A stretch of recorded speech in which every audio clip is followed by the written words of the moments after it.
Good morning. My name is Julia and I'm from Adventure Beyond Front Door.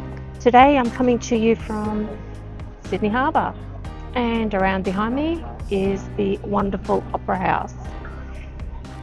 Today I came down to the Sydney Harbour to show you filming from the harbour.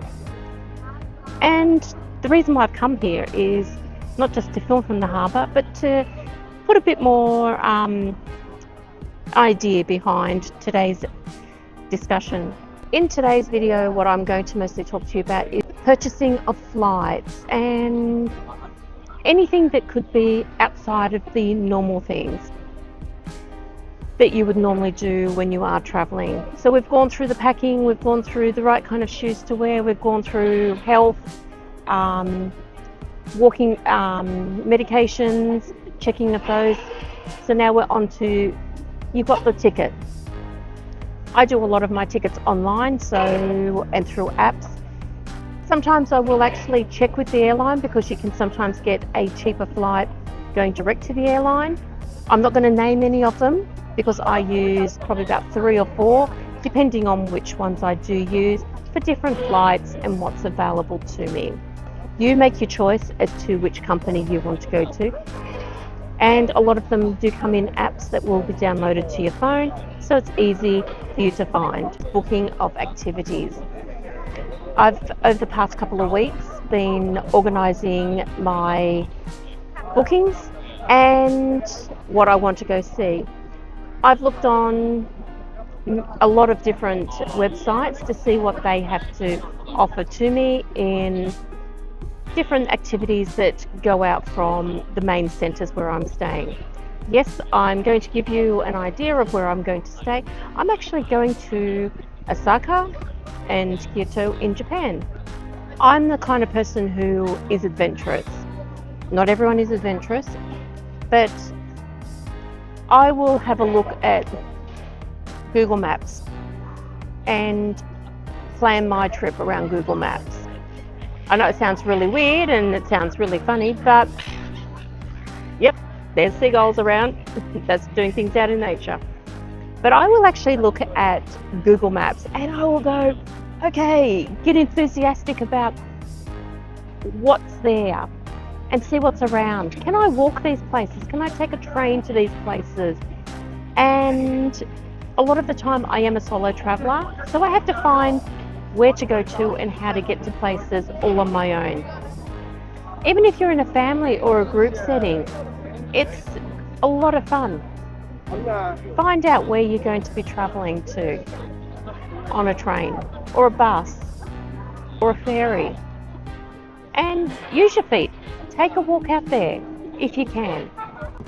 One thing I do pick when I go to each country or each town I stay in, I do one major tour and I really have a look at what the tours are and what the prices are and what's included in it. When I book tours, I usually use the ones that are online. Another thing that I do when I am organising for my trip is I have a look at what I can do in a day. Don't overdo it, like I said before. Don't overdo it. This is your holiday. It's time for you to relax. Immerse yourself into the culture that you're going to. But I also find a little bit about the culture before I go. I enjoy coming on trips. I enjoy seeing cities. Don't overdo it. Just do enough that you know you can do in one day. Pick 4 or 5 places that are close together and put that on a wish list. And look, even if you don't get to those 4 or 5 things, you might get to 2, might only do 1 of those things. Just remember, it's your time to relax. I have wish lists. I have so many wish lists for different places I've gone to.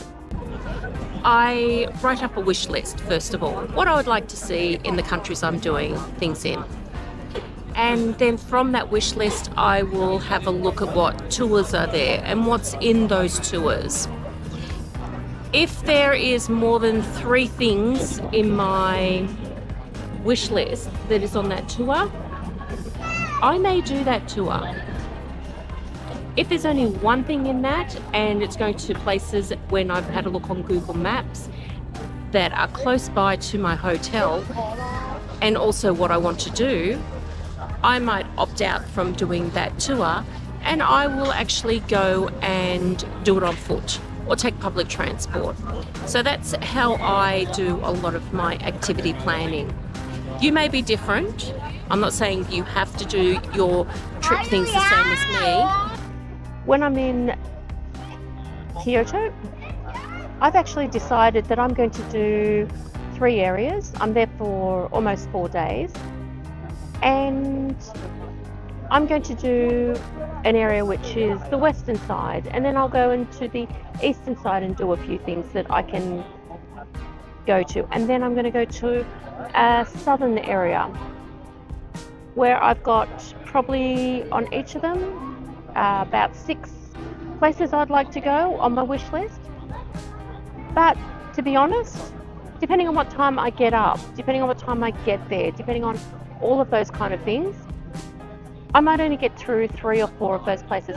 I'm not going to be worried about that or stressing out getting from one point to the other, being pushed around. I'm just going to go, okay, that goes into my Japan file. We're going back to Kyoto another time. Another thing I've been doing is re-watching a lot of YouTube videos on other people who have been to those places that I've been to, that I am planning to go to. And they give you hints on those, the best time of the day to get to those areas, to avoid overcrowding, too many people, the best views. They will give you help. So before you go, have a look at some of the things that other commentators have given, not just me, but other ones. And you'll understand making a wish list is a wish, and it's a list of things that you want to do, but it's not what you have to do in that trip. As I mentioned before, have a look at some of the other people who have travelled to the country you're going to go visit. I've been watching a few of the people who live in Japan or have been to Japan quite a few times on YouTube, and they've given me hints. I've written them down. I had a pen and paper. I wrote them down so I couldn't reflect on it after I've watched the video. But one of the things that I have found is they've given suggested apps, and I've downloaded those apps to help me to find what's going to be the best thing for me, where to get good quality food for cheap prices, or where's the best place to go if you're a lone traveller. I did that also when I was researching for several other trips that I've been on. I've gone to Europe a few times, and I've watched a few videos on the do's and don'ts about Europe. I've watched things on other places in Asia that I have been to, probably travelled through since I was about 19 or 20 when I first started going to Asia. Every time I see something new on those videos that I have not seen before, and I'm going, oh, I've got to go there again. About 2011, I actually did an epic trip, and a shame that I didn't have videoing back then, but a lot of photos I did take. I went to Asia, and I was going to a wedding in China, so I put my whole trip around visiting China. I went to Taiwan, I went to Thailand, I went to Vietnam, I went to Cambodia, I went to Korea. I was away for 6 weeks, but I had fun and enjoyed myself. I'm a sucker for public transport, and just letting you know, there is some ways that you can actually get around in some countries in the world. And I have an iPhone, and to put it bluntly, I didn't know about it until a couple of years ago, until I saw a video on somebody saying that they use their travel pass for that country from their iPhone, and then I investigated. I'm going to put into the link now where or how you can install these kinds of travel passes for the public transport, and what countries, you can check them out for yourself, are available.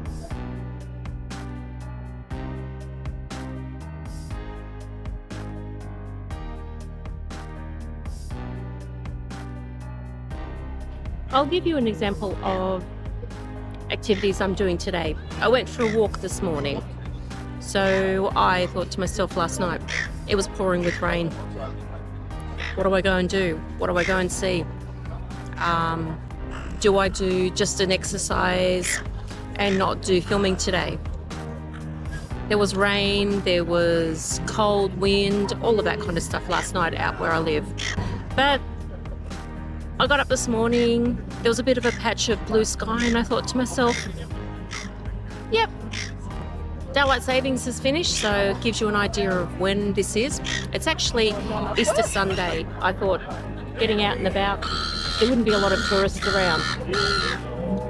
Probably a lot of magpies and seagulls and all of that, depending on where I'm going to do my vlog today. But it's mainly on what do I do? Blue sky, even if it was raining, I'd have to rethink of where I was going to film from. I would be still getting out. So I went from a walk, I went through the Botanical Gardens, which is right next to me. I got off at St James Station and walked up and around and probably did a couple of kilometres, not far, but a couple of kilometres. And I didn't want to do any filming because I didn't want to have that in this content of my video, but I wanted to have it in later videos.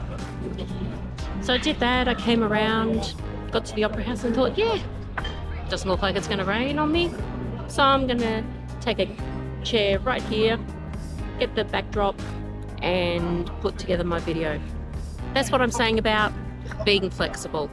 Because it looked yuck this morning, but I was flexible.